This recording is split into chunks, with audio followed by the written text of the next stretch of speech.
Alors aujourd'hui, on est là pour les AESH, pour exiger quelques mesures qui pourraient leur permettre d'avoir un statut décent et des conditions de travail meilleures. Le fait que leur statut ne soit pas reconnu porte préjudice à la qualité de l'inclusion des enfants en situation de handicap.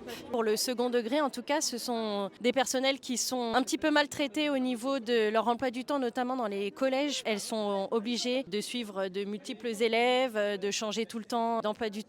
Parfois, le jour même, on leur spécifie d'aller à tel endroit avec tel élève, sans connaître forcément cet élève à suivre. Forcément, pour l'accompagnement, ce sont les élèves qui, à la fin, en pâtissent. C'est très compliqué.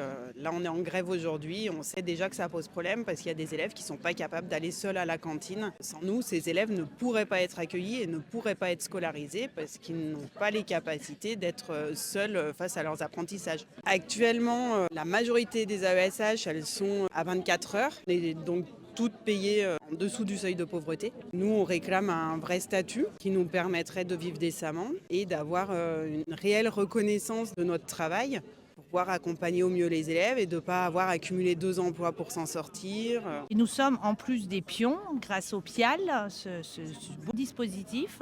Hier, une collègue a changé d'affectation et elle accompagne les élèves au collège Maurienne jusqu'à demain. Et lundi prochain, elle sera au lycée de Saint-Michel et de Saint-Jean-de-Maurienne. C'est juste notre critère géographique qui nous désigne les endroits où on doit aller. On ne se soucie jamais de la continuité pour un élève, pour les familles, de la qualité de notre accompagnement ou pas. Ce n'est pas la priorité. La priorité, c'est qu'il y ait quelqu'un 1 ou 2 heures par semaine devant un élève. Après, il considère que le travail est fait.